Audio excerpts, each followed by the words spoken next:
That killed me, man. Well, because the program she was Army, and the program she was in at the university she was at. And she was like, I wish I would have switched over to the Air Force and still done it because she said they had a much better program at the university.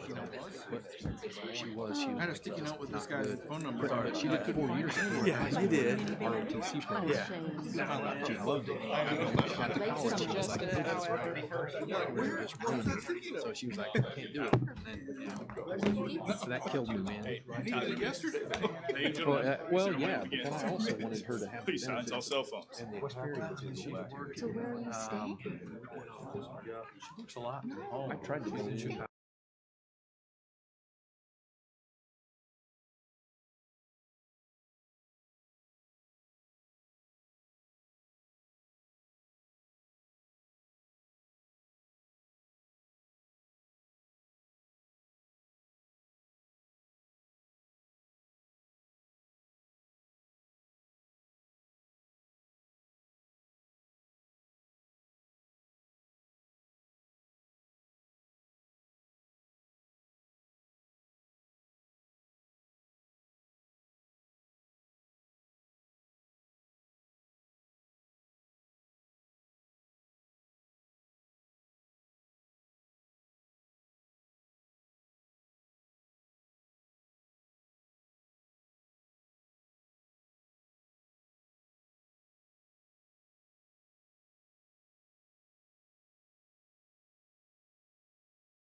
Would like to call to order the Tuesday, March 19th, 2024 meeting of the Danville City Council. Roll call to establish a quorum, please. Mayor Ricky Williams Jr. Present. Alderman Ed Butler. Present. Heidi Wilson. Present. Carolyn Wands. Present. James Bouchard. Present. Mike O'Kane. Here. Bob Iverson. Present. Mike Poore. Present. Rick Streebing. Here. Sherry Pickering. Here. Eve Ludwig. Present. Tricia Teague. Present. Robert Williams. Present. Darren York. Here. John Cooper. Here.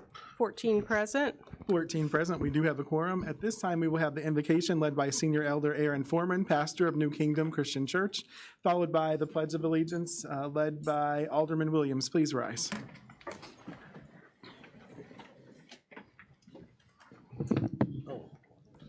May we bow our heads. Father, we thank you for this day. We thank you for this opportunity to come together as a community, Lord, and we just ask that you would continue to give us wisdom, Lord, to be a light, not just through this city, Lord, but all throughout the state and the world. And Father, I just pray and ask now that you will continue, God, to allow Danville to be the light, Father. Allow our hearts and our minds to center around you, that the way that you brought joy, God, allow us to be that same way. And Father, I just pray now over everyone that's a part of this city council, everyone that's a part of this community, God. May we continue to press on to be better men, to be better women, that we can please you. We thank you and we love you in Jesus' name. Amen. Amen. I pledge allegiance to the flag of the United States of America and to the republic for which it stands, one nation, under God, indivisible, with liberty and justice for all. Pastor Foreman, if you would like to share, can I have you turn that just there we are. There you go. There we can see. It's just, all right. I know we'll have to do a little adjustment for our presentation, but I want to make sure they see and hear you, so. Yes, sir. Just if you want to give us an update about anything that you've had going on at the church recently, or anything you have coming up that you want folks to know about? As of October of last year, I resigned as lead pastor at New Kingdom. I am now the lead pastor of a church plant called the Bridge Church here in Danville. We are very excited for a lot of things that we are now connecting with District 118, with It Takes a Village in the Danville community, with different partnering with mentorship programs, some things that we're trying to do with adopt schools. One of the schools in particular is Mead Park. So there are many things that we want to do at the base level to continue to be a light in our community, that we can not just say that we're Christians, but we can show the work and that we can spread the love of Jesus Christ through our actions. Very good. Thank you so much, Pastor. All right, thank you. You have before you the minutes of the March 5th, 2024 meeting. Is there a motion to approve those? So moved. Second. It's been moved and seconded. Is there any discussion or debate? All those in favor, please signify by saying aye. Aye. Any opposed, same sign. You also have an agenda before you this evening. Is there a motion to approve the agenda? So moved. Second. It's been moved and seconded. Is there any discussion or debate? All those in favor, please signify by saying aye. Aye. Any opposed, same sign. Thank you very much. At this time, you will receive my report. I do not have any proclamations for you or board, committee, or personnel appointments. Are there any reports of boards, agencies, or commissions at this time? Seeing none, a couple of items of information. First and foremost, you'll probably notice a large crowd here this evening. And before I welcome and introduce them, their leader, I just want to say, I think that there are few higher callings than those who are willing to serve our country and to not only protect us, but to protect this world. And I think especially with everything going on in the world right now, it takes an extra measure of bravery to being willing to put your life on the line. So with that said, on behalf of the City Council and the City of Danville and our team and all of our citizens, young people, I just want to say I thank you. I'm proud of you. And you will be prayed over, you will be supported and encouraged in every way that we can do so as a city. At this time, I would like to introduce Sergeant Strand, who will start our program. Ladies and gentlemen, Mayor, Mr. Ricky Williams Jr., distinguished members of City Hall, honored parents, and esteemed guests, I stand before you today as Sergeant First Class Jonathan Strand. I am the station commander for Danville, Illinois, Army Recruiting. It is both a privilege and an honor to address this gathering.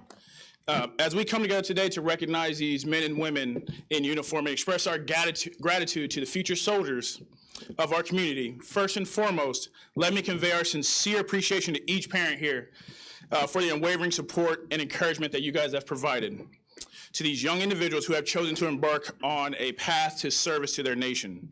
Your commitment has laid the foundation for the success we celebrate today. To the future soldiers, I salute you.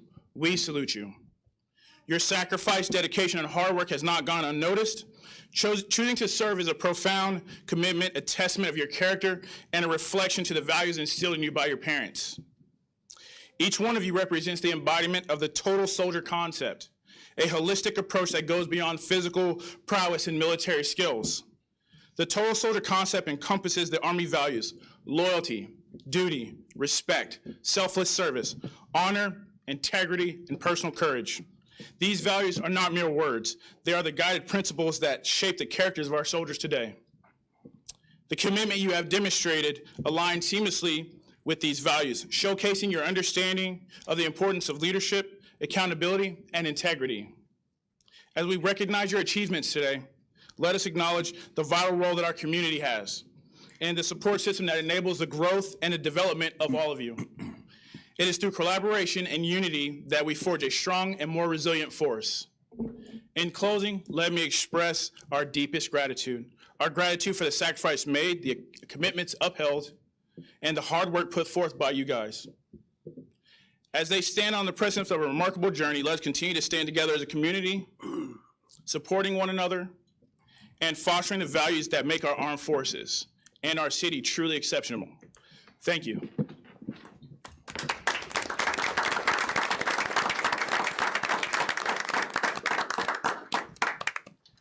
And now we're going to present each soldier with a certificate from the city and an award of excellence from the United States Army 3rd Recruiting Brigade.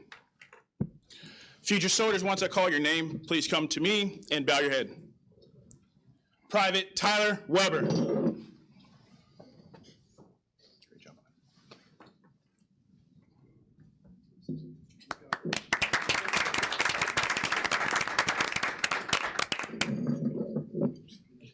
Go that way. Go that way. Private Ariel Wees.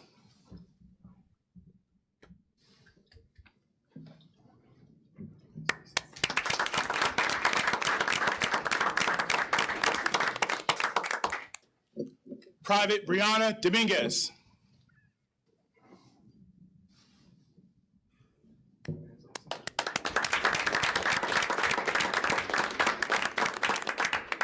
Private Hunter Dillon.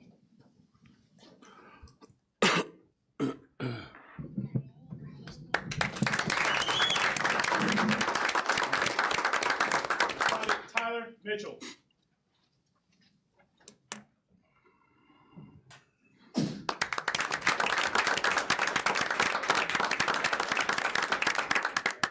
Private Marco Lamone.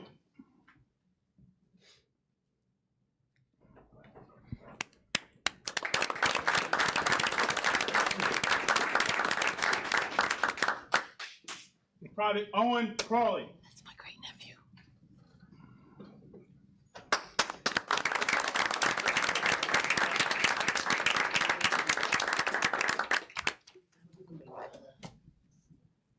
I always tell everybody, just look in the middle. Private Camila Donovan.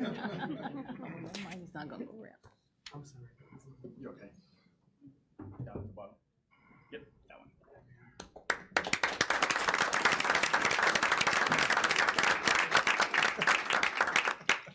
Make it easier. Private Wyatt Wagers.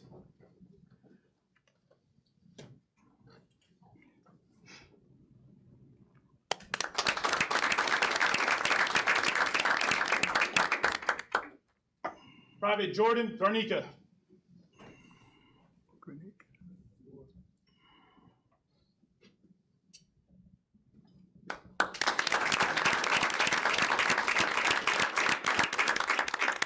Private Sophia Sassin.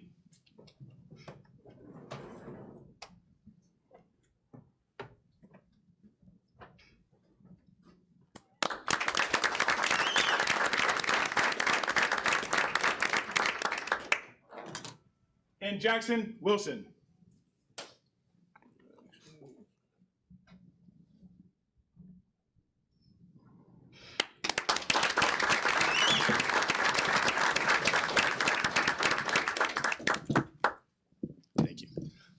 we're not done yet, Mayor. So, last thing I want to say to all of you, thank you so much for coming out today. It is tremendous that we have so much support from the city, from parents. This has been a great time for me. It's been 3 years with the mayor. We've only dreamed of things like this, and it's only more to come. And so from our brigade, sir, we wanted to give you an achievement medal as well, because we thank you for your support.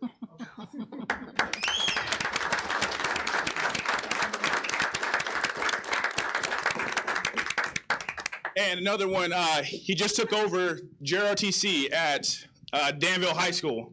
And First Sergeant Powell has been supporting us from day one, so we want to recognize First Sergeant Powell as well.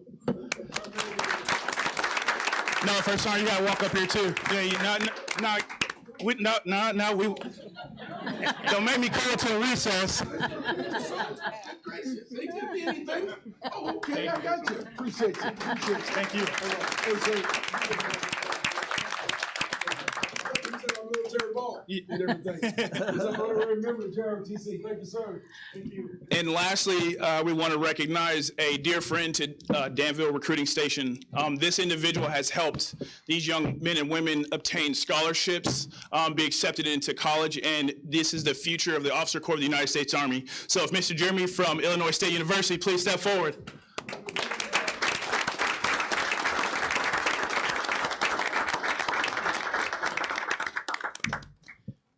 Sir, again, thank you so much for giving us the floor, and we thank you all for your support, and future soldiers to you.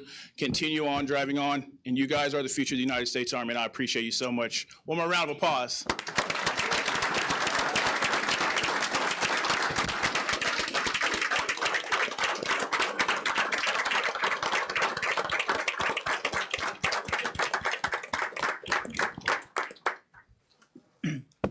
Mayor, Yes, sir. as a U.S. Army veteran, I would personally like to thank all those who've been receiving their recognition here tonight, and keep up the good work. Thank you. Ditto for me, but Navy, not Army. To all of those who serve, we salute you and we thank you for your service. Now, I know many of you came primarily for that. If you would like to take a moment to be dismissed, you're welcome. If you'd like to stay till the end, we'd love to have you. You're welcome either way. But for those who'd like to leave, I'll give you a moment to do so. Okay. Let's go. A minute. At least 7 of y'all got to stay at this table with me now. Well, you didn't say that. How to make yourself plain. Yeah. You lose us all. They're mostly seniors. I don't think they'll do it. Yeah. This is going on. My name. Oh. Yes. Including my grandson.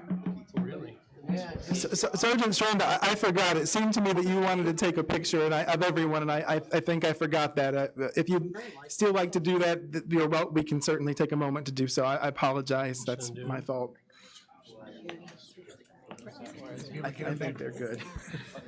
All right. I would just like to remind everyone that the National Junior College Division II basketball tournament is going on right now. We were honored to have the chairman, the president of the entire NJCAA here the last several days. So we appreciate him being with us and all of the volunteers that have done so much to make it possible.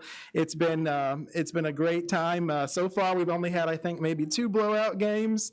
It's good basketball and exciting. So if you get a chance, go out there. They'll be there every day from 9 to around 10 o'clock through Saturday. So hope to see you there. Thank you to all of you who on this council and also to my team who volunteer as well. Again, we couldn't do it without you all. So thank you very much. Thank you very much for everything. At this time, I would like to turn things over to our Community Relations Administrator, Ashton Greer. Hi. Tonight I am addressing the council as well as my teammates here at the city. I have written a letter that I would like to read to all of you. Ashton, actually, could we have you come up here? Sure. Move the podium. Yeah, move the podium.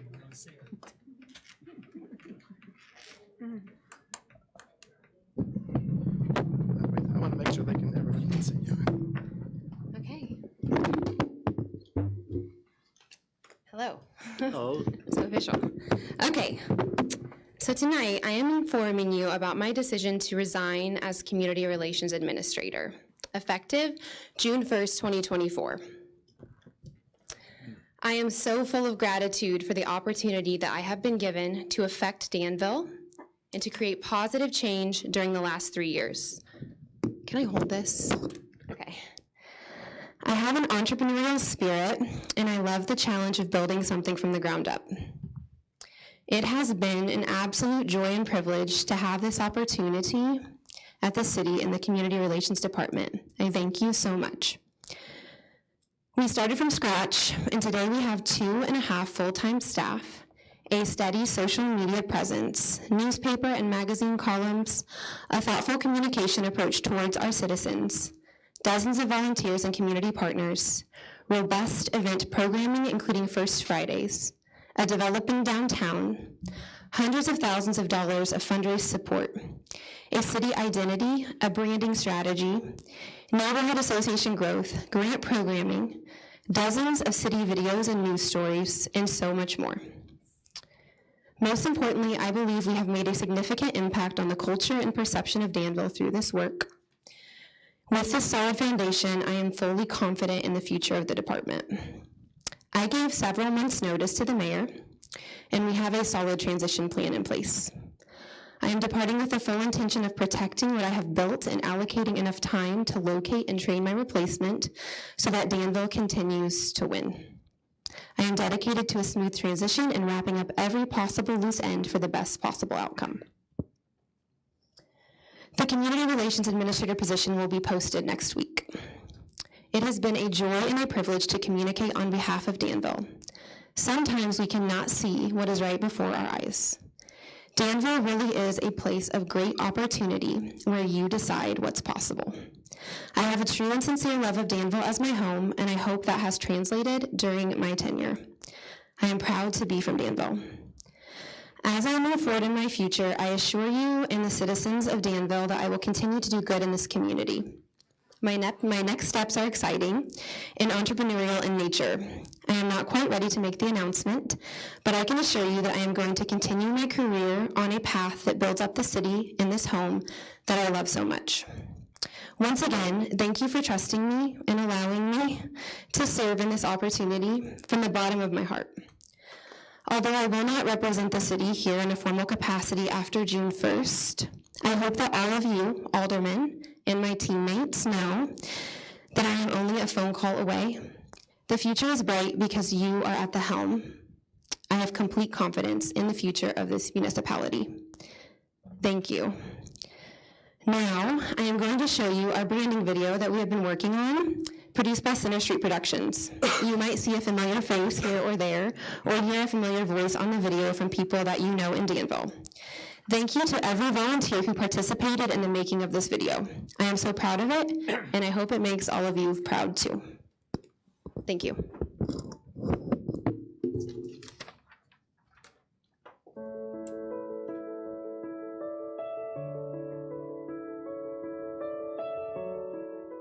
Danville is the place where history and vision come to life. We are what happens when dreams meet a can-do community. We will help you create your future and cheer you on. We've been doing it for hundreds of years. Just ask the history makers who started here. Actors, industrialists, artisans, entrepreneurs, athletes, but more importantly, talk to the people who are choosing Danville now.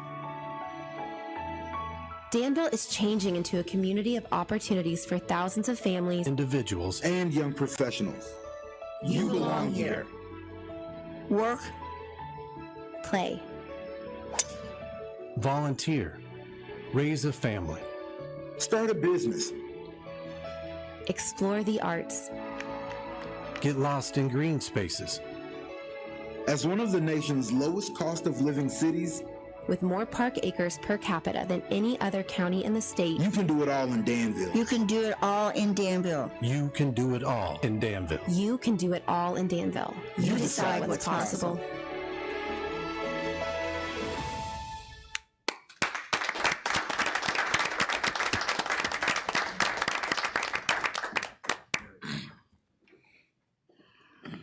Words cannot express how thankful I am for the work that you've done, Ashton. When I asked you to come and work with us, I told you that your job was to help me save Danville by helping us change about how we think about ourselves, how we feel about ourselves, how we talk about ourselves, and how other people perceive us. And thanks to the great work of you and your team and a lot of volunteers, we've done just that. Although I will certainly miss you, I know that you will do amazing things no matter what. And I also know that you're always going to be making Danville the best possible place to live, work, invest, and play. So sincerely, I thank you, and I wish you well, and you will have some of the biggest cheerleaders ever around this room. So thank you again. At this time, are there any petitions, communications, or audience comments? I haven't received any cards this evening. Did anyone wish to speak? Okay, thank you. Thank you. We do not have any zoning petitions this evening. You do have before you the payrolls of March 8th and 15th, 2024. Is there a motion to approve those? So moved. Second. It's been moved and seconded. Is there any discussion or debate? Roll call vote, please. Alderman Pickering? Yes. Ludwig? Yes. Teague? Yes. Williams? Yes. York? Yes. Cooper? Yes. Butler? Yes. Wilson? Yes. Wands? Yes. Richard? Yes. O'Kane? Yes. Iverson? Yes. Hoare? Yes. Grieving? Yes. 14 yes. 14 yes, the motion carries. Item 10, approval of vouchers payable. You have before you the vouchers of March 12th and 19th, as well as special runs from February 27th, March 6th, and March 13th. Is there a motion to approve those? So moved. Second. It's been moved and seconded. Is there any discussion or debate? Question. Yes, Vice Mayor. I'll let him go first because I have to find the item. Go ahead. Alderman Cooper. Just a question on page 4, 31224 payables. There's a lot of liens on this thing, liens for demolition of property and liens for mowing. What's the process on that? Our comptroller would be best suited to answer that, but I think that I can answer it. Very good. Anytime Public Works does any work like court-ordered demolitions or court-ordered mows on said properties, a lien is placed on that property. That what you're seeing, I believe, is the recording fee at the county at a reduced rate. And these properties were mowed last year, I assume. How come we're waiting until now to do it? It likely was a catch-up. So we put all these liens on a property. Are all these resident, or are they occupied, or do you know? No, I presume they're vacant lots now. Okay. Yeah, they don't get liens until they're demolished and then maintained. So if they're vacant, we're going to assume ownership, I assume, by having a lien on them. Or and should we wish to? That, or if there is truly no value for the city to dictate its future, probably lien the property and not take ownership and the liability of maintenance. Okay. Trish. Alderman York. Oh, no, sir. Oh, Vice Mayor. My question was about an item on page 3 of the March 19th. It was for professional services for Place Foundry for a Heister NACO concept plan for $6,200. Wondering what that was for, or any more details in general. Yeah. Go ahead. Go ahead, Sam. I was going to say, so they're a firm that we've worked with on basically coming up with economics and marketing ideas for sites. We've worked with them on Fairchild and Vermilion recently, and we are utilizing them to help us envision what, kind of a reimagined Heister NACO campus might look like. And that's something that we are going to be presenting to them in the near future. This is basically progress along the way there. So I think there's more to the story than that, but I'm not necessarily sure that I'm allowed to disclose all the elements behind the scenes, I guess, on that. So. Okay. I'll call you. There's an opportunity for something that would be very good for not only the neighborhood, but for the entire city there. Okay. Any further questions? Clarification, that was at Fairchild and Vermilion? Or No. just at the Heister campus? Yeah, this was at the Heister campus that we're working with them. We've used them on other locations too. So they specialize in economic development and redevelopment. They work with developers, and we've started utilizing them to help us look at site layouts, the cost to build, what's the best use of land, things like that. So we've really just started doing that in the last several months and found them to be a good fit to work with. Any further discussion or debate? Roll call vote, please. Alderman Ludwig? Yes. Teague? Yes. Williams? Yes. York? Yes. Cooper? Yes. Butler? Yes. Wilson? Yes. Wands? Yes. Bouchard? Yes. O'Kane? Yes. Iverson? Yes. Poor? Yes. Streebing? Yes. Pickering? Yes. 14 yes. 14 yes, the motion carries. At this time, we will receive our Public Works Committee report. Chairman Poor. Thank you, Mayor. 11A is a resolution authorizing a budget amendment to the fiscal year 23-24 Finance 011 budget. Move to dispense reading. Ask for your approval and need a second. Second. Okay. Any questions? Is this a paperwork item here? We're catching up on something we missed, is pretty much what I'm reading. No, this isn't anything that we've missed. So we have an agreement with Azavar. It's their job to find, for example, entities that haven't paid sales tax, hotel, motel tax, things like that. So when they find that as a result of what they find, I believe they receive a 45% of whatever it is that they find. So this would be the percentage of what they have found in the most recent period.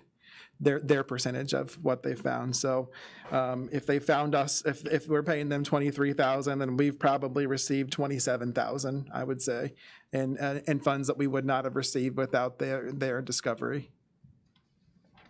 And because we don't ever know exactly how much it will be, it's not budgeted. We've been using these folks for quite a few years, haven't we? Yes, we have. 3 or 4 years. Yes, sir. Vice Mayor. So do we have, my question is, do we have nothing in the budget for Azavar? Or do we have budgeted line items that is being adjusted every time they find something? I believe it's being adjusted every time they find something. Okay. Any other questions or comments? I'm sorry. No, go ahead, Mayor. This isn't an annual, it's a quarterly thing, or?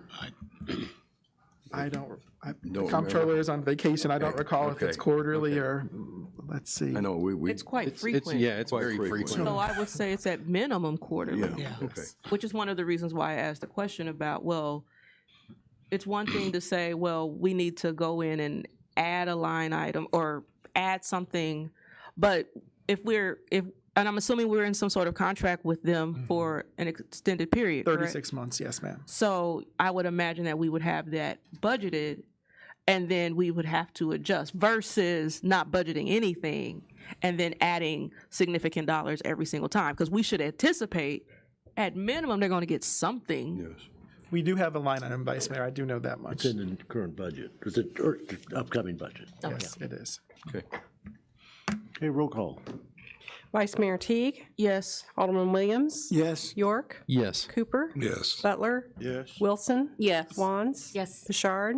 Yes. O'Kane? Yes. Iverson? Yes. Poor? Yes. Streebing? Yes. Pickering? Yes. Ludwig? Yes. 14 yes. 14 yes, the motion carries. 11B is a resolution authorizing an amended ARPA spending plan. Move to dispense to reading. Ask for your approval. Second. Okay. Any questions? Alderman Cooper.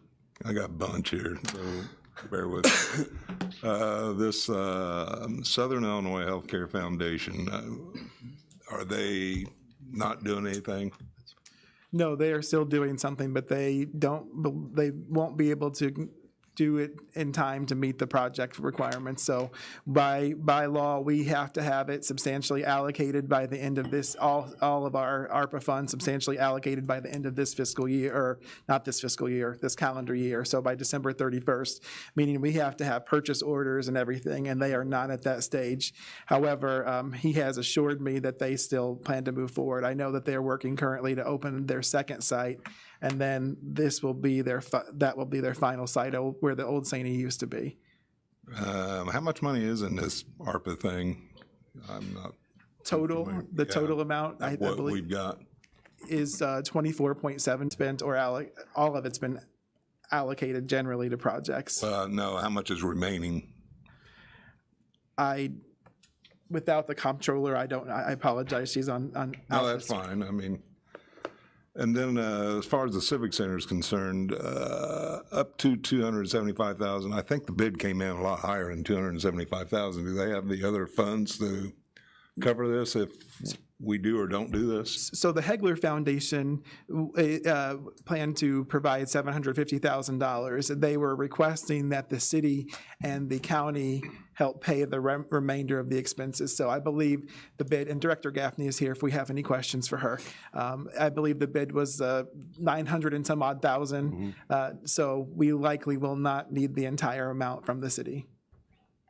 And the county's put money into it too, apparently? No. The county has not made any formal vote to That's do a so. concern. So if the county doesn't put any money in there, do we get the 275 back? Well, I mean, The Hegler Foundation is going to fund the project as long as someone pays the difference.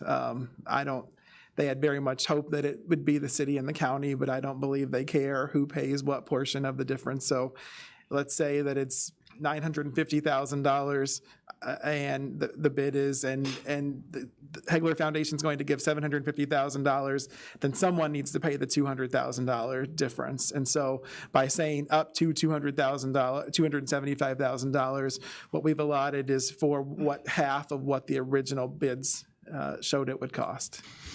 But they have their final bids now, and they awarded the bid to Blackie's, who is a local builder. And Mrs. Gaffney, I apologize. Do you have the exact amount of the bid or close to it for us?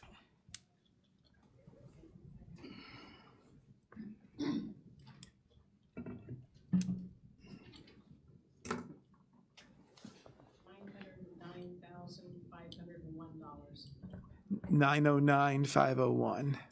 So That's for the arena portion, and then you've got the office portion that's different, right? That is it, okay. That's the entire project. well, since she's here, I got a question. Director Gaffney, I apologize, would you mind coming to the microphone for?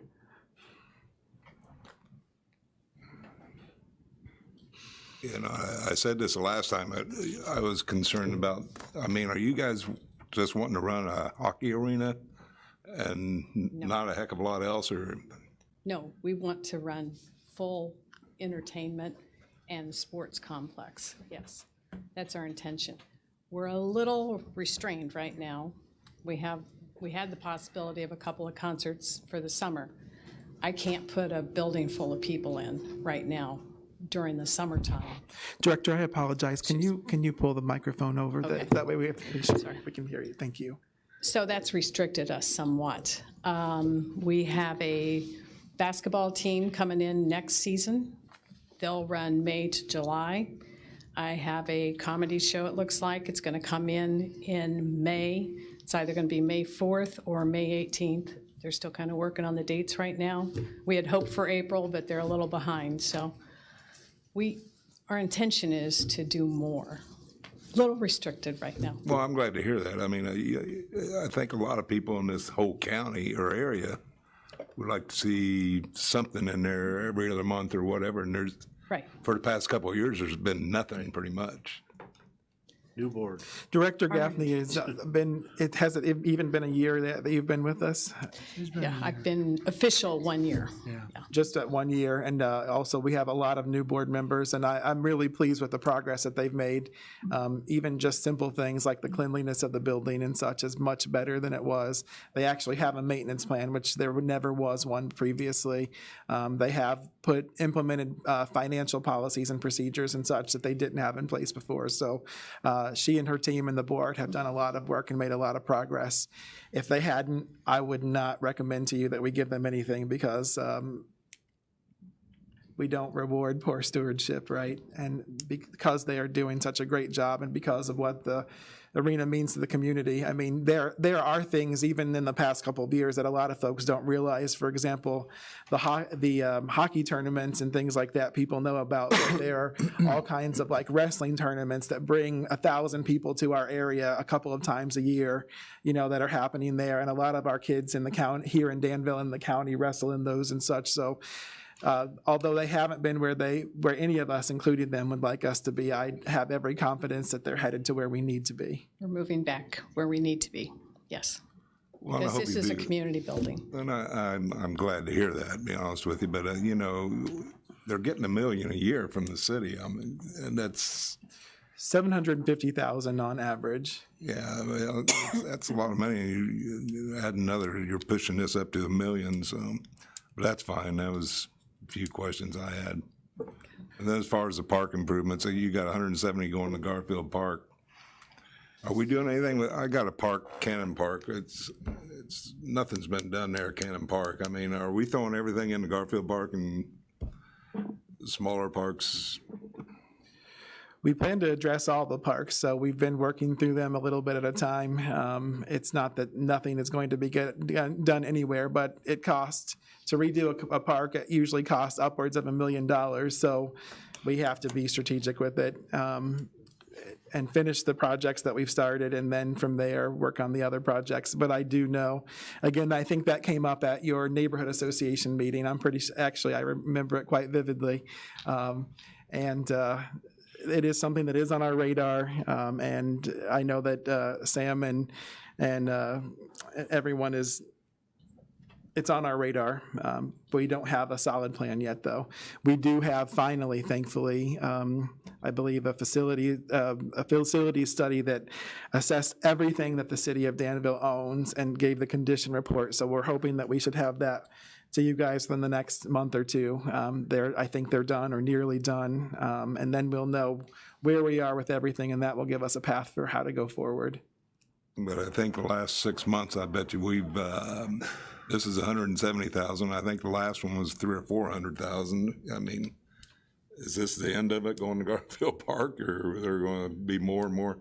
We did something about 4 or 5 months ago. Put money in Garfield Park, and I don't know what it was for. A lot of this is because we moved money out of Garfield and we had to pay the pool. Yeah. Right. So originally, a lot of this money was allocated to Garfield Park, but then because the pool bids came in much more expensive than we'd hoped, we had to reallocate the money from the park to the pool. And so really, and this is just putting back some of it to Garfield Park.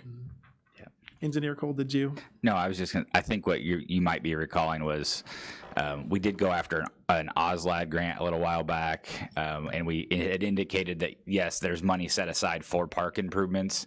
That money hasn't been spent yet. It's still in this pool of money, and we're working towards design to go out to bid on what we can afford to complete at this point. So we're trying to retool the project to match the scale of what we have, but I don't have final numbers on exactly how far that's going to get you. And just to add to we were literally talking about this the other day. I think we all recognize that all of our parks need attention, and we have started the process of kind of scoping out what a park master plan looks like, an update to that. There was one done in-house many years ago, and the city's made some progress on that, but not as much as we need. And that's a document that we need so that we can go after grant funds, and because our dollars that we're putting into parks are a fraction of what they need to be to do what we all want our parks to be like. So that's a step that we're looking to, and I think we hear you loud and clear and totally agree with you. I would think all the staff, and leadership are on board with that, and I'm certain that you're hearing from residents that want the same thing we want to. So, yes, Chairman. I've got a question with the Osgood grant. It doesn't have to be spent, or it's probably got a timeline, but it's not like this ARP money, is it? No, and we did not receive the OSLAD grant this go around. We will. That is an annual application. We do intend to go after it again, later this year. It would have, I believe that's a 2-year time frame from when you get under contract. So, but no, it doesn't. I mean, it does. It's a separate, time frame. So, as much as I want this done, all of our staff and all of our contractors and everybody have plenty going right now. So, as it's sometimes that things going slower than what you intended is a blessing more than what we want to say it is. So. Okay, thank you. And Chairman, OSLAD is what we use to do most of the improvements out at Ellsworth Park. Yes. So, Yes. And then in the past at Carver Park as well. Well, I just wanted to know if there was a difference. I know there is from the ARPA money, because it has to be signed, sealed, and delivered by the end of the year, so. Yeah, so that, we've broken the project up to where we're gonna move the ARPA portions of the project forward and have other stuff that we can do, playground equipment, things like that, that we can apply for an OSLAD grant for. We wanna finish that project and then move on to the next park, you know, beyond just maintenance. So we'd love to see, you know, doing parks absolutely regularly. That's just something we've gotta work towards. The problem is that our parks were so poorly maintained for so long that all of them are most of them are in bad shape. So, for example, even some of the newer playground that equipment we have in various places is 20 years old, right? It's lived well past its life. At Cannon Park, the pavement is completely failed. At Douglas Park, you can no longer, the skate park stuff that happened the equipment is so old that you can no longer repair it, right? So we have to work on purchasing new equipment and then resurfacing and things like that. So, you know, Elmwood, the playground is 30 years old. Mead Park, the Mead Park playground is a disgrace. I mean, I wouldn't let my child play on it. I wouldn't let my nephews play on it. That's just an honest assessment of where we are. But the thing is, you have to know where you are in order to figure out where you're going and how you can pay for these things and prioritize them. But improving quality of life is critical if we want to not only keep people here, but if we want to continue to get folks to move to our community. Well, I can tell you that Chairman Poore and I can also, we're on the Foundation for Conservation. And we have put in 3 different, and they're just small playgrounds. It's just small stuff. And they're running anywhere $25,000, $30,000. And you're not getting a whole lot for that. So something what we've got is going to be a lot more than that, but. Yes, Mr. Butler. Yes, my question is that, now, so we don't put $12,500,000 into the pool. And like Alderman Cooper brought up, is that, you know, this we keep coming back. Do we know exactly how much the pool and the park is going to cost? And so now we're getting ready to put another $170,000 on top of the $760,000 on the park. Well, we haven't kept coming back, really. I mean, the truth is that was an OSLAD grant that we applied for that was to help fund the park. Originally, we had set aside over $2 million for the park itself. So the fact that we only have $760,000 is because the pool has cost more money, and a lot of money that was supposed to go to the park is going to finish the pool. So we aren't even close to meeting what we fully need for Garfield Park. As far as money-wise? That's correct. And so pretty soon we're going to have to apply for more money or ask for more money for the pool, is what you're saying? No. Not for the pool, no, sir. For the park. For the park itself? Yes. The pool will be finished, the sidewalks will be finished, I believe, right, Sam? But all the other amenities will have to upgrade, like the playground equipment and things like that. They will grade it so that it stops flooding. We'll put in the football field because that's so many of our youth use. But some of the other things that we wanted to do, we won't be able to do yet. Yeah, there might be partnerships available, like with Winter Park. All those fields are sponsored by someone. Most of the equipment and things were purchased by someone, you know, by partnering with other community members. Yeah, okay, and the reason why I made that statement is that, you know, here in the past, that we have folk coming to want to rebuild a home, and then we always make the statement that it's gonna cost more money to rebuild a house. And here we don't know how much it's gonna take to rebuild our stuff. And so I don't think it's fair, you know, that we put that stress on that individual. Yeah, when we having issues ourselves, that, you know, we got to find places or find grants or what have you to get money to finish what we have. So we do know how much it's going to cost to finish it. We just don't have the money to pay for it. Right. And Well, could how you much please is clear it, Mayor? $2.2 million? Yeah, okay, to finish the park or the pool? The park. The park. We didn't expect prices to go up 40% after COVID. And happened. The material costs went extremely high on everything. That's why funding is short, because everywhere in the country's building and everything's in short supply, and the cost of skyrocket. They have it, we want it, we pay what they need. And so what we're saying is that by the time that we find more money, to add, to make up that $2 million, the price would probably go up again. You hope not. Likely so. Oh, well, we hope that it wouldn't delay the first time, but it might go up again, and we don't know, and we're going to have to be searching for more money. Sure. And so actually, we just don't know. Well, it might cost over $2 million. You remember paying $25 for a roll of wire, now it's $150. So what, I mean, that's just how it is. Yeah, I remember back in the day, I paid just 25 cents for a loaf of bread, too. Yes, sir. Any, Vice Mayor Teague? My question is about one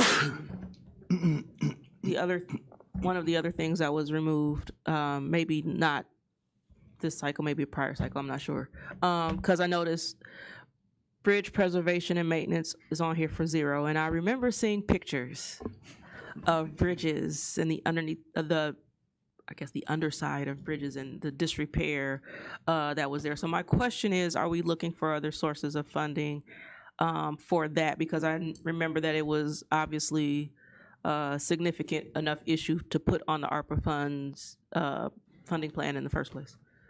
Yes, we are. There are regular opportunities, especially for like bridge replacement projects when they get to that extent. That's something we regularly go after. We've received, and that's an interesting program because we apply like 5 years in advance for when we're going to get the funds. We've received funding for at least 2 since I've been here. The one that's kind of or hot to trot on right now is there's 2 on East Voorhees Street that we have funding coming down the pipeline in the next 2 years, I believe, 2 or 3 years. The South Street Bridge over Stony Creek is one that we've applied for funding on and are continuing to do that annually, and we'll keep pushing that. A lot of others are, that's replacing of the bridge joints and doing repairs and things like that. And there are occasionally funding programs for those. Those are things that we'd likely work into our regular maintenance programs.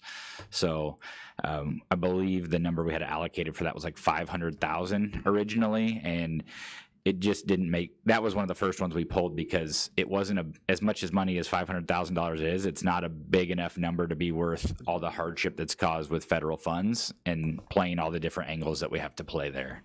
So yes, we are definitely continuing that. We're actually under design of improvements on, I want to say it's 13 bridges, so that we're trying to get cost estimates together so we can bundle improvements together, and that'd be something that we hopefully go for construction on in the next couple of years. There's a different strategy. There's a lot to that one. There's so much work out there in the bridge world right now that if we bid those improvements, we would be lucky to get somebody available to even do them. So it's kind of on a different timetable than the others because all of our cost competitive bridge contractors are completely slammed with federal infrastructure bill projects. So we're going to drag our feet on those a couple years until things slow down on that, or at least locally, and then try to go after those projects. Thank you. Y'all got another statement too, Mr. Mayor? Go ahead. On bridges, I've talked to Sam before. Some of that is IDOT's bridges, so there's really very little we can do with those bridges.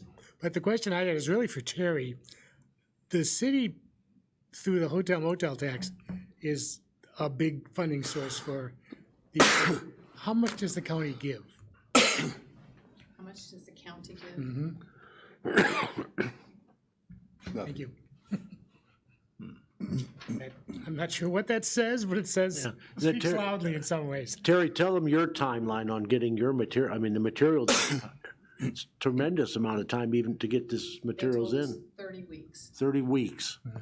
For you to have all 8 air conditioning units working. Right now, only 2 of the 8 are working. So, you want to have events in the summer, but you can't have events in the summer if it's too hot. 80 degrees, 90 degrees outside and inside the building. Chairman, I believe. Oh, Butler. Oh, yeah, I had just a statement of question. I'm reading this chart here, the report. Am I reading this right to where we just got $4,787 left for the ARPA fund? No, the answer to that's the Cooper's- budget. That's where the fund allocations were, what was going to be spent, and how if it was all spent. Oh, if it was all spent. Yeah, we just haven't allocated $4,700. Yeah, everything's allocated. Everything had to be allocated. Remaining, Yeah, everything had to be allocated, so right. A pretty darn good allocation. We'd only have 4787 left. Yeah, okay. Alderman T. Or Vice Mayor T. Follow-up question, so if I remember correctly, if we don't spend the entire, because it's for the Civic Center, it's an up to amount. And what's stated on here is that anything that's not spent comes back into the ARPA plan. Do we have a plan B already staged for that, if there's money coming back, going into that total allocation amount remaining? It says it goes to Garfield. Oh, it goes to Garfield, okay. If you haven't had a chance to go by there yet recently, you should. It looks incredible. It's naked. Yeah, you can see all the way through now. Isn't All it the houses great? are gone. Miss Heidi and I took kids there forever when we were doing youth services, and they're gonna love it. Yes. Okay. Other comments, questions? Roll call. Alderman Williams, Yes. York, Yes. Cooper, No. Butler, No. Wilson, Yes. Wands, Yes. Bouchard, Yes. O'Kane, Yes. Iverson, Yes. Poor, Yes. Streebing, Yes. Pickering, Yes. Ludwig, Yes. Teague, Yes. 12 yes. 12 yes, the motion carries. 11C is an ordinance approving the purchase of real estate for community improvement. Move to dispense with reading, ask for your approval. Need a second. Second. Okay. Wanna do it? Any discussion or debate? Yeah, where is this located at? What's the question? Over in that neighborhood. Where is it located? You want the addresses? Yes. 21 Home, 334 Harmon. This is one parcel. 502 and 504 Robinson, one structure on two address points, and 708 Robinson Street. Thank you. And I'm going to ask why. Blight removal and community improvement. Okay, thanks. Okay, other questions? I'm not familiar with Home Street, so I'm not sure where that particular property is, but are all these properties near each other? Mm-hmm. A couple of them are. Home Street is out, it's the one-way street heading south right towards Dax Athletic Facility. JCC. And so what is the purpose of purchasing that home? Home Street or all of them? Home Street. Removal of blight and improvement of that neighborhood. Oh, okay. And also to protect the college, which is Correct. one of our biggest employers. Okay. All right, roll call. Alderman York, Yes. Cooper, Yes. Butler, Yes. Wilson, Yes. Wands, Yes. Bouchard, Yes. O'Kane, Yes. Iverson, Yes. Poor, Yes. Streebing, Yes. Pickering, Yes. Ludwig, Yes. Teague, Yes. Williams, Yes. 14 yes. 14 yes, the motion carries. 11D is a resolution to accept a bid for demolition of 210 and 212 North Bowman. Move to dispense with reading, ask for your approval. Second. It's been moved and seconded. Is there any discussion or debate? Yeah. The purpose of 210 and 212.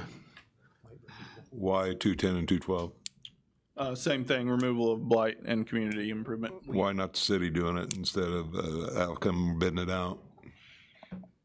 I don't know that they're CDGB. Yeah, I believe what I've been told by Tracy and Carl is they were too large to do in house. Oh, okay. That's fine. Yeah. And we did have Schaefer pulled their bid because Correct. They make a mistake. They made a mistake by, they looked at the wrong I property. figured they made a mistake. Yeah. Oops. Any further discussion or debate? Roll call vote, please. Alderman Cooper? Yes. Butler? Yes. Wilson? Yes. Wands? Yes. Bouchard? Yes. O'Kane? Yes. Iverson? Yes. Hoare? Yes. Streebing? Yes. Pickering? Yes. Ludwig? Yes. Teague? Yes. Williams? Yes. York? Yes. 14 yes. 14 yes, the motion carries. 11E is a resolution approving an edit of purchase order number 2024-00000351, McQueen Emergency Group installation of new screens for Truck 1. Move to dispense reading and ask for your approval. Second. So moved. And these aren't window screens, these are computer screens. Any discussion or debate? Roll call vote, please. Alderman Butler?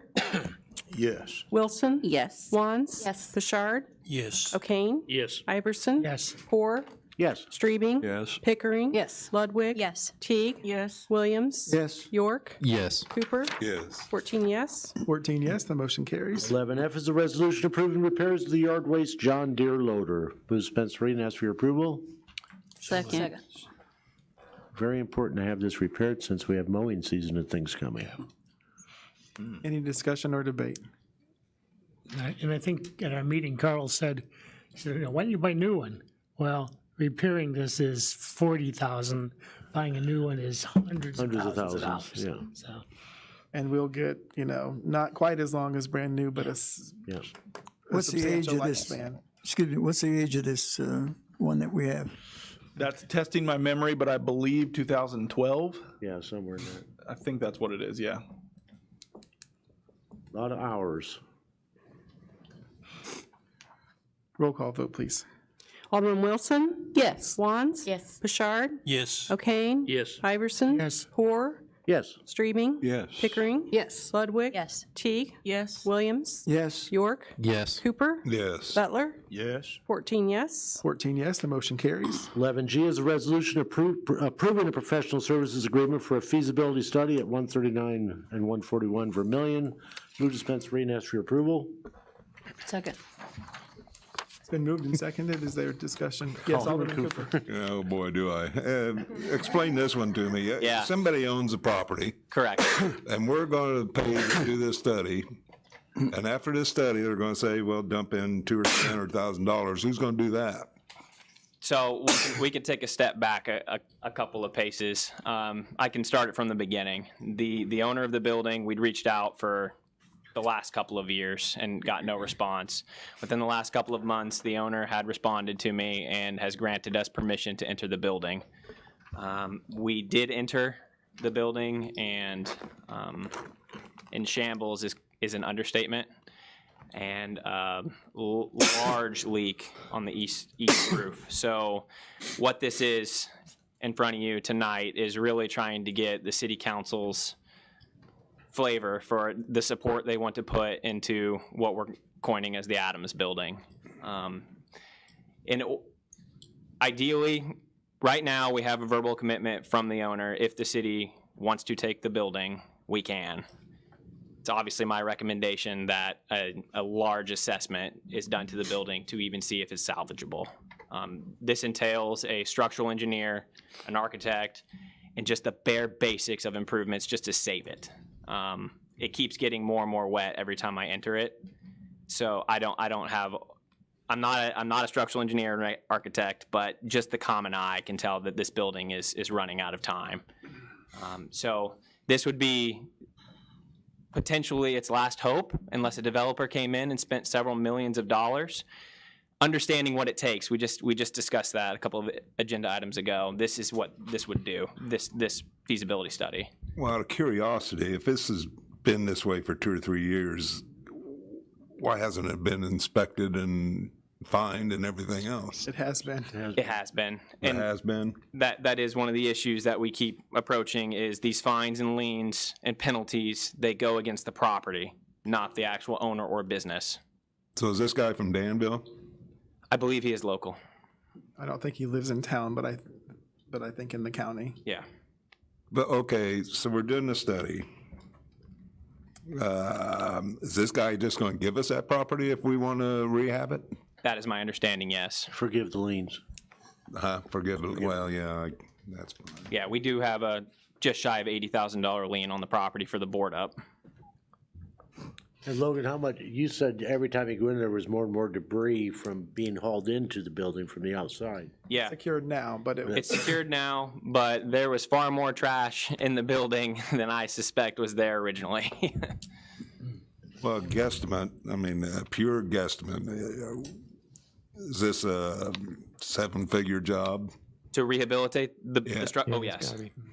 Oh, yes. And we're not trying, I would never propose to you that we spend millions of dollars rehabbing a building, but what we are asking is, will we spend $40,000 to see if the building can be saved? And if so, what would it take to save it? Because as you all know, if this building is walked away from, who is going to take care of it? The taxpayers. And so $40,000 to save what hopefully can be a crown piece of our community versus us just walking away from it. And then, oh, by the way, in a year or two, we're going to have to pay $1 million plus to tear it down. So it's trying to figure out, how do we prevent that from happening? Well, let's make sure you're not throwing good money after bad by having a study done. Is it salvageable, number one? And if not, then the next step. It looks salvageable, but Yeah. it's because it mostly is just junk in there. Engineer Cole? Yeah. So one of the outcomes that we're hoping for from the study is not just is it salvageable, but what does it take to secure the structure, right? What do we think it costs to fix the roof, to haul all the debris out, to do the basics, to say we're saving we're doing the environmental site assessment to say, okay, city council, this is the state of the building. This is what we think it's going to take. If we take ownership of this, this is the amount of money that needs to be spent to make sure there's a shell that can be marketed to a developer to be something great again. And if we don't, somewhere along the line, somebody is going to be asking for city assistance with the building, and whether that be in the form of incentives for redevelopment or demolition of the building or help with improvements, whatever. We're of the opinion the earlier we intervene, the better, if the end goal is to save it.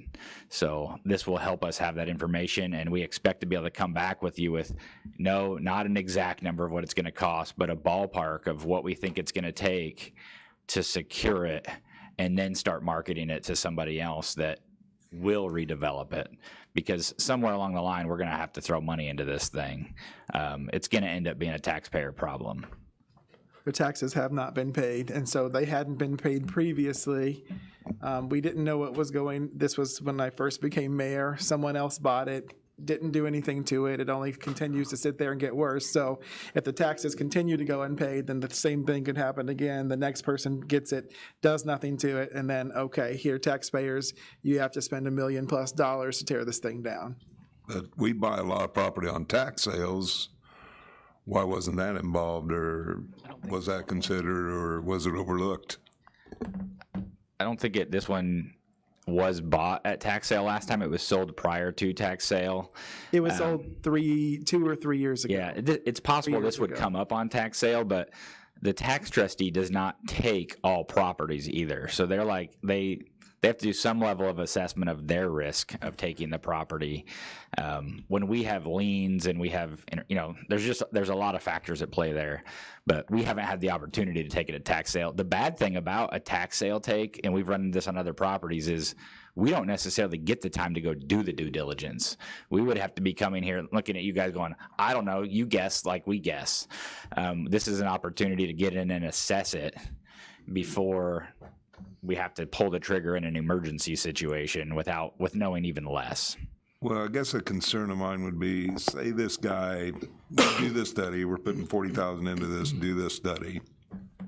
This guy, we come out and the study says, yeah, it's feasible and everything, and we do such and such work, it's going to be worth such and such money. This guy sees that and goes, well, I'm going to keep it. Yeah. Yeah. So, what's our reason? What do we do then? Making structure work. Yeah, what we can do and what I can come back with is an option to buy with the value of this feasibility study. Yeah, that would be what we propose. And also our liens, which Right. are $80,000. We have the ability, and I don't know the legal process behind this, but there is some ability to foreclose on the liens that we already have. So if this changes hands and it's done through like a title company or something like that, those liens are going to be apparent, and somebody's going to want to pay. Those are going to need to be paid off. So, I mean, one way or another, we're likely either getting paid back for what we've invested, or we're going to have the ability to get the property. Like, we have leverage in this case on this building. Well, I hope so. I understand that guy owning the building is a curveball to me. It just, it bothers me to do it to get a yes vote out of me. It bothers me with this guy owning it. I mean, I'll be honest with you on it. And this is the first. And I understand what you're saying. We don't want to own it until we know what we're getting ourselves into. That's the problem. I mean, he would give it to us right now. He would give it to us right now, but do we want it without knowing how much money and what kind of liabilities we're going to have? Right now, if something goes down, it's his problem, not ours. Yeah. I mean, but I was going to say, at a minimum, neglect all the building condition side. This is a commercial property that we're going to want to do a phase 1 and a phase 2 environment. We're going to want to do an environmental site assessment and some level of assessment before we take ownership of it. We're documenting the conditions so that if there's some kind of an environmental issue, we're not pinning that to the taxpayer. We're documenting that it existed prior to us owning it. So that is part, there's certain, we do things like that on all properties that are commercial, not just this one. There's a lot of properties that we get permission to assess, and we've come back to council for others like that before we take ownership. When we do option agreements, there's a due diligence period that gives us the option to do that and then close. This is just a little bit. There's no agreement at all. I mean, it's correct. That's crapshoot. there's the lawful, we foreclose and we get the money that we've spent already on the lien. There's always that option, but if the person is working with us, obviously we don't want to do that. And this is the first time he's allowed you to get in, allowed permission for the city to go in and actually look. Well, if it's like the way it is, you guys are telling me, I can understand why he's doing that. Yeah. The inside of the building looks like, except for the roof, if you cleaned out all the junk, it needs updating, but it could be used today. Whereas, yeah, other things have been far worse. Any further discussion or debate? Well, because of the architectural design of the building and the location, I normally wouldn't want to spend this kind of money just to have someone to look at it, but they are professionals, and I think we need to really probably be active on this. Like I said, the money part bothers me, and what the gentleman will do after he finds out what kind of shape it's in, if he'll still swing our way, or if he's going to, renege on us about ever attempting to ever own it. One more thing. I apologize. This also there is a court case, a condemnation court. It has been through all of its 30-day, 60-day processes for the city of Danville to have a demo order on this property. So if he chooses not to sell the property, if the city wanted to buy it, that case would become active again, and we could use it. Well, you just threw me off on saying that, because now you're saying there's a demo order on it. So what are we? We're planning on demoing it? No, we can just have the demo order just active if the structure becomes too unsafe for the public. But okay, so how much would that cost us to possibly obtain the building if that situation occurs? How much would it cost to just acquire it? Yeah. I know that's a hard question, but are you saying if we exercise the demo order? Yes, sir. There would be no acquisition up front. We would demolish it and then file a lien for that cost, which you would probably never recover because the land value is worth nothing compared to the cost of the demolition. Right. And what would the cost of the demolition be? It's a great question. As a part of this study, and another one, we do intend to do an asbestos survey, which could more than double the demolition cost, whatever that may be. And would that be more or less than this feasibility? Of the feasibility cost? 5 times more. Oh, the asbestos survey? No, I'm saying the cost of all of that. So that you have the asbestos survey, you've got the demo cost. Oh, More than 25 times. the yeah, cost you of might this. be in the 7 figures on the demolition and asbestos abatement if it exists. I don't know. All right.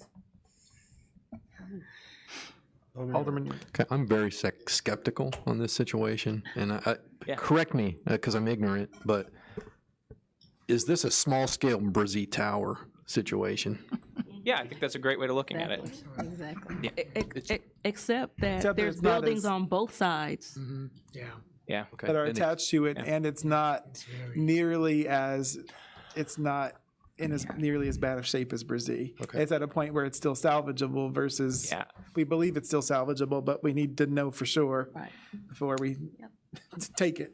After speaking with potential developers throughout my career here of square footage buildings like this floor plan and the square footage of the Adams building is much more feasible for a developer to make money than what we've seen in Breezy Tower.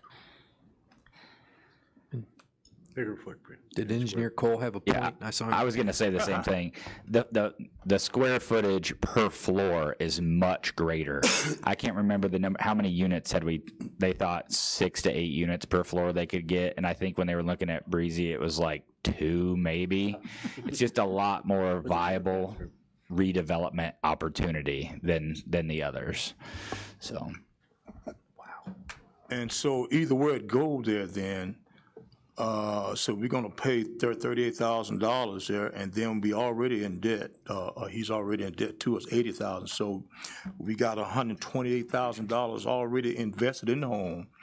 And then if he can't pay that $128,000 to us and say you can have it, and so we're gonna pay another $128,000, $158,000 if the architect said it's salvageable. And so we're gonna spend another. We don't. This is just to approve the study to see if it's feasible and what it would need. Then you'd have to Well, have I'm another looking at the study. point that the guy is gonna say you can have it. That, he's not gonna pay no $128,000. Location. Well, our lien's 80,000, right? Yeah, right to the lien, but we get ready to pay But this would be on the $38,000. property as a lien. It Yeah. was- Yeah, for an architect, they have to look at it.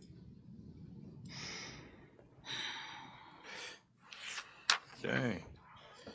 We could pay $1 million plus to tear it down in 2 years. Which I'm afraid is what's going to end up happening anyway, and then we're damned if we do, damned if we don't, kind of. Yeah. Question. Okay, from an untrained eye, I understand what you say, but I want to know what Engineer Cole says. I like it. I think, I'm not a structural engineer. I've been in the building. Understood. I think that it's got a lot of junk and a lot of moisture in there. It needs a new roof. It needs, the roof structure needs fixed in a couple spots, and it needs cleaned out. It needs, personally, I think I like it the best out of all of us. And I think it's a building that has it has a presence in downtown. It's part of what makes our downtown. And whether or not, I can tell you if, a developer's we had an economic analysis done as part of our downtown study on this building, right, Logan? Mm-hmm. I don't remember what the total cost was to build. Let's say it was $4 million to fix it. Maybe it's more than that. I don't know. We're going to have to incentivize this thing for $1 million plus regardless. I think that that's the reality, and that may not be upfront cash. I'm just saying, like, one way or another, government entities are going to have to come together and figure out angles to play to make this feasible. And that, so you either spend $1 million on demo or you spend $1 million on incentives and you have something great. And I lean towards to me, I think it's worth it. I can't guarantee you that it is, but either way, I'm telling you what we have here, like half of what we're doing now on this, we'd have to do it for a demo too. Mm-hmm. So we'd have to do asbestos survey. We'd have to have the opinions about this. We have to have somebody look at how the building's attached. We've got to look at all these different things. So I really don't think we're throwing away money here. There's, the vast majority of what we're going to have is going to be useful regardless of what step we take. Alderman York? I think you sold me there. Okay. Because I was very skeptical, but I think your point is well taken.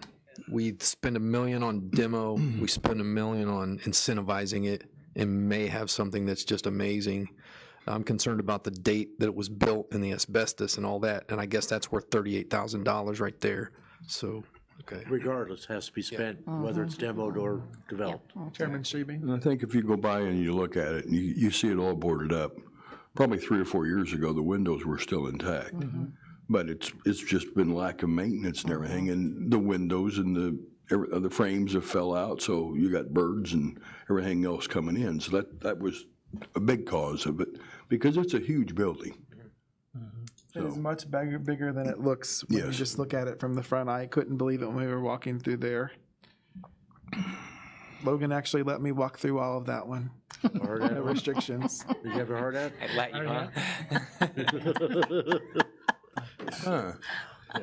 I think what it's come down to is the city years ago, for whatever reason, didn't move as quickly as it could have on Brazil Tower. Yep. And it ended up to the point we're going to spend $3 million to tear that everything down. The Adams building has shown problems, but we need to know how much for problems and can we save it so we don't have to tear down a big building downtown. We waited too long on Brazil Tower, so let's not wait too long this time. Let's at least see where we are. Amen. Alderman Teague, or Vice Mayor Teague. I think I'm just going to add to what Alderman York said, which is, yes, we could spend $1 million to demo, and we could spend $1 million to save it. But more importantly, if we spend the money to save it, we keep the building on the tax roll. Because if you look at property taxes anywhere for anything, having property that's just freestanding property without any building on it is significantly less than having property with a building on it. And if we save it and we keep it on the tax rolls, and it gets improved, and it therefore maintains its value, probably even increases in value, increases the whole downtown's value. So it pays off for us in the long run. And exactly what Vice Mayor said, and all of that money goes back into the TIF district so that then we can reinvest in other places. So let's say right now they're paying taxes on $10,000 or something. It's something ridiculous. Let's say that the building is only worth $1 million in the end. So that $990,000 difference, the taxes from that go all to the city of Danville into the TIF zone to reinvest into other buildings in the downtown, which is huge. Yeah. This is a very, very young TIF district. It was started in 2018. So it hasn't even had time to grow with inflation just yet. And I will tell you that, to your point, Alderwoman Teague, this building has almost no taxable value, and they're not even being paid anyway. But to your point, the increase on this building, it's so low, which I have Ashton pulling up right now to tell you what it is, if I can get it. It's I already have it. Yeah, yeah. It is, the assessed value is $15,000. There you go. This could be close to a 99% increase. And you look at the way that it's broken down, you have $6,185 for the site and $8,937 for the dwelling. So if you tear the building down, basically the taxes are pretty much nothing. If you improve the building and the assessed valuation actually increases, then you have significant potential income. And to your point, yes, they're not being paid. They haven't been paid since 2018. And the last time they were paid, the taxes were like $4,070. Okay, I'm not adding up the change. So $4,079. Yep. Any further discussion or debate? Roll call vote, please. Alderman Wands? Yes. Bouchard? Yes. O'Kane? Yes. Iverson? Yes. Hoare? Streebing? No. Pickering? Yes. Ludwig? Yes. Teague? Yes. Williams? Yes. York? Yes. Cooper? No. Butler? Yes. Wilson? Yes. 12 yes. 12 yes, the motion carries. Any information? No. Just leave Carl alone, he's on vacation. And I worked the tournament Don't together this call. morning, you've already been called twice. No, just kidding. That concludes the report, Mayor. Thank you, Chairman. At this point, we'll receive our Public Services Committee report. Chairman Streebing. Puts us 12A, items of information. We will meet next Tuesday, right down here in these chambers, March 26th at 6 p.m. here at City Hall. That's all I've got on that. And 12-1 will be the Treasurer's report. Treasurer Chris Herron. Good afternoon. Thank you, Council. So our general checking bank reconciliation is ongoing. Martin Hood has been paid $51,257 as of date. We are balanced to August of 2022. So after August of 2022, we are close to being balanced from September of 22 all the way through April of 23. There are outstanding items within those months that are being addressed by the Finance Office and the Treasurer's Office as they are presented to us. And then those months will be balanced as soon as all of those items are brought to us, and then we go through them all. So we're getting close on that. As far as the legacy issues from the IRS, all those notices for both pension boards have been answered and submitted. We are waiting on any other correspondence of issues that need to be resolved. We did receive refunds for the police pension fund totaling $6,693, and we received a refund of $30,683 for the fire pension fund. As far as our yearly affidavits, we've received 90% of our yearly affidavits have been returned back to us, with the upcoming deadline of April 1st approaching, and we will extend a grace period if needed. All the pensioners who have not returned their affidavits have been notified. And that ends the report for now. Well, I'd like to say, Mr. Herron, thank you very much. You hit the ground with your feet running. So thank you for putting in the overtime and helping us out to get out of that mess. Thank you very much. Love it. Mayor, I have one question. Chris, you may be on it. Is our previous treasurers, are they bonded or anything to where we can recover what we're paying these other accountants? I mean, these other people doing the investigation, don't you have to carry a bond in that position? We are all bonded. I think in order for that to be invoked, I think that there has to be some kind of court. Yes, Ruling. of which there Yeah, okay. aren't any. So No, it was just passed by and passed by and passed by. I did have a discussion with Mr. Herron tonight before we come to council. He is going to start on getting us a report, and I think we've talked, it's going to start as of April? May of 22. May of 22. What Chairman's talking about is a financial report. After some investigation, the last financial report that was given to the council was October of 21. And so we've been discussing how we can move forward with this. And so that's what the conversation, we're trying to figure out. Why did we get a refund from the pension funds? That surprises me. So I think there was a few reports ago, if you remember, I remember Vice Mayor Teague mentioned this also, that when I took over office, there was quite a bit of IRS legacy issues, I guess, for lack of a better word, that were that were still on our desk from 2021, 2022. And so after clearing all those up, we went ahead and requested, you know, some refunds because I felt like we were overpaid. And so after their determination, they found that we were overpaid, and so we got the refunds.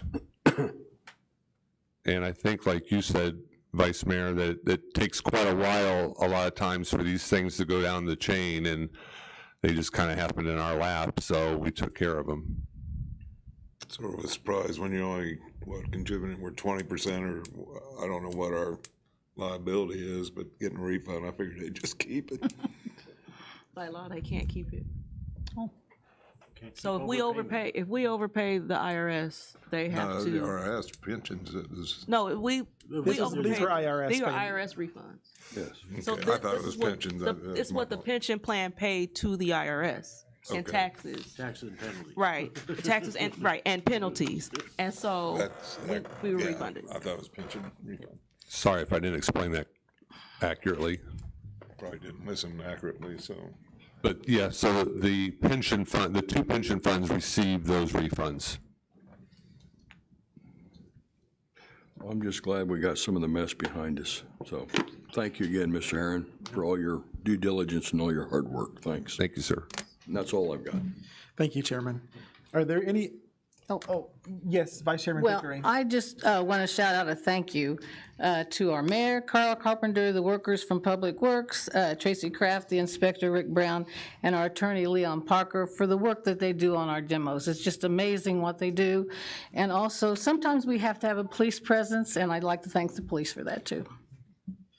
In Ward 3, we took down one that's been nasty since I was a teenager, so I'm proud of our team for making Yes. that happen. Thank you. And also, I have a question. Yes, ma'am. I've had calls about the bridge on Bowman that goes to Perrysville. What are we doing there? I've had that discussion with them. Yeah. Can I just forward the email I sent to? No. Anyway, so you're talking the Perrysville Road Bridge over I-74. Correct. Is that what you're referring to? Yeah. So IDOT is working on a project. They have been working on this for a couple years. Several years ago, they approached with the concept of like, hey, this bridge is really close to the other bridge over I-74. Does it really make sense to have this? And, to that I responded, no, you're probably right. It doesn't make sense. There are obviously impacts from that decision, right? So they're in the process of assessing what those are. They have done a general assessment of what it would look like to close that bridge, possibly, basically, and I can give, this is the high level gist of what we think the project would involve. Close Perrysville Road over I-74. Route the Perrysville Road traffic onto Texas Avenue. Texas Avenue currently goes under Bowman. Mm-hmm. That would no longer go under Bowman. It would connect to Bowman on grade. They would do bridge improvements to Bowman over I-74 to allow pedestrians to get across that because Perrysville Road's a current pedestrian route. Mm-hmm. They would be rebuilding portions of Bowman Avenue there by the interstate that are incredibly bad. We would be working with them to possibly rebuild portions of Texas Avenue. That would be our responsibility. There's a lot that goes into this. It's a $10+ million project. All in, the state eliminates 2 bridges. We get a completely new look for a part of town that needs it. The infrastructure is real rough there, obviously. The bridges are bad. Bowman Avenue's bad. I believe that we're left with a much better economic development footprint for that corridor on Bowman because you have access now to Texas Avenue and the area around that. So right now they are only at the planning phase where they're looking at, okay, what is this the real scope? What else is there, right? Trying to hone that in. So after they figure that out, they'll move into full design. They're expecting to construct improvements in 2027 or 2028, probably both, to be honest. It's probably a 2 construction year project. So a lot going on there that started with, that one bridge is bad. And to be honest, we would ask ourselves the same question that they're asking. There's really not traffic volume that warrants having that bridge. That was a question. There just isn't. That bridge alone, because it's on an angle, I want to say this was pre-COVID. The cost to replace was estimated at $4 million. So it's probably like $7 million today just for that one bridge. So this is definitely, a big time. Yes, it's going to be a lot of change, but you know what I know, at this point, and it will definitely be different. But it's exciting to see, to know that some significant changes are coming down there. Sam, that's all great, but can you break it down just for right now? Like, because people are asking us what's happening right now. Oh, right now. Like, that's the future, but what's happening right now? Oh, That's what you okay, were asking, well, right? Well, we are getting phone calls. Yes. Right. Yeah, so people are probably seeing surveyors out there. They're likely seeing geotechnical engineering companies that are drilling holes in the road and testing soils and doing things like that. They're basically doing the investigations that go with the design. So that's what you're going to see, and they're going to see what they think is about to be construction, slow down, and it's going to be a couple years before we get there. But that's what's taking place, and that's where we're headed, I guess, is what I would say. And they definitely do a traffic flow too. I mean, how much traffic and all that. Yeah, they've got all that stuff. They're doing that stuff right now. Oh, are there they? will be they do for projects of this nature. There will be public meetings too. So at some point they will send out a notice particular to the neighborhood. You'll hear something about that. And there'll be opportunities for the public to come and get educated on it, give their opinions about the project and their concerns.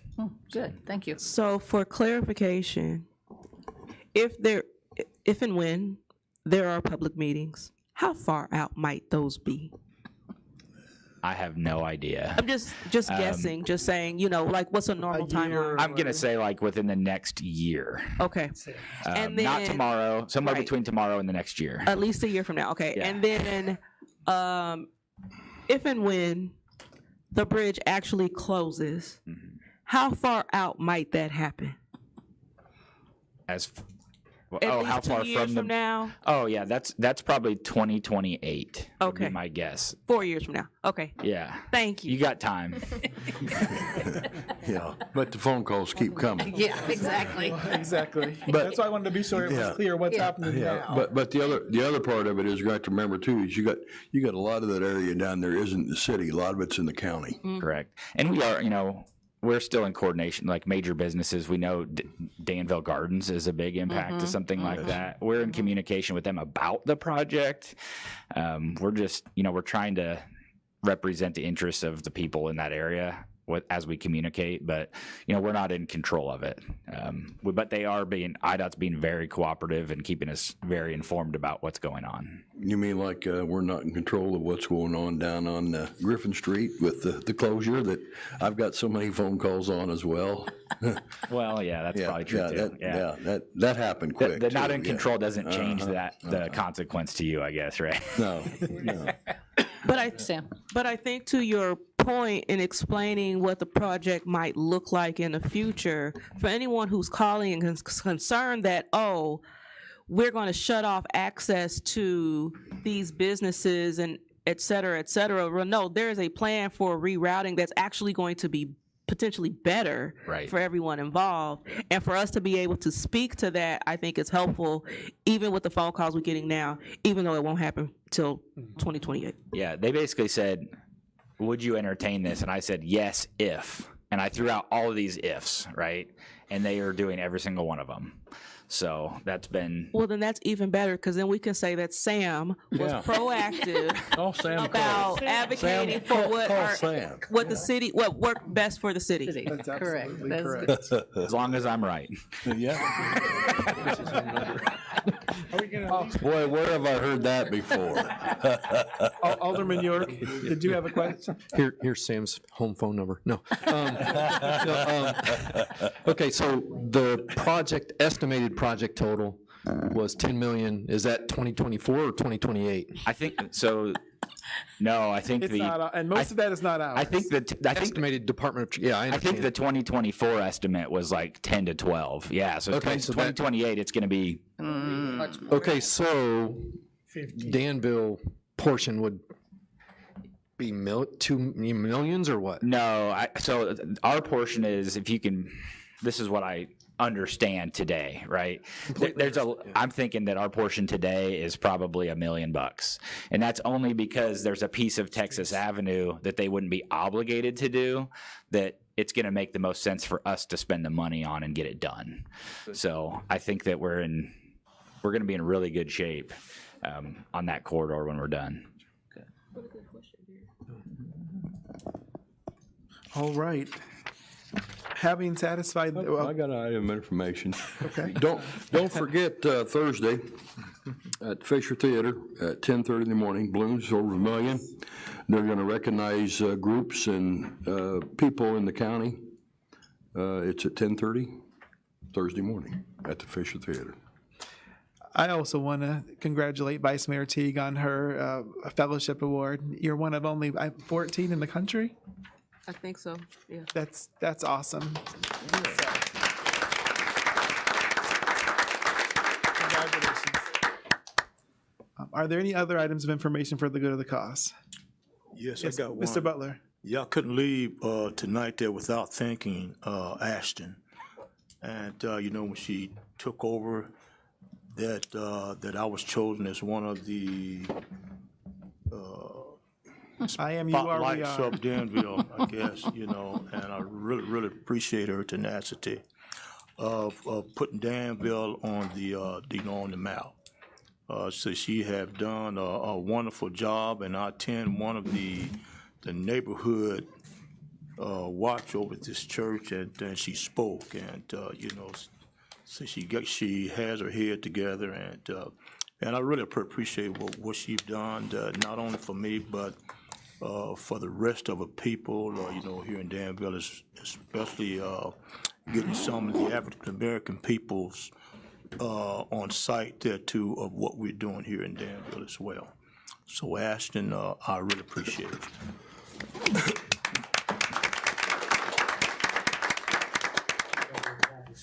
Yeah. Chief has been in interviews for potential police officers, so that's why. Any other items of information for the good of the cause? Having satisfied the agenda, I will entertain a motion to adjourn. So moved. Second. It's been moved and seconded. All those in favor signify by saying aye. Aye. We are adjourned. Thank you. Hey, Chief.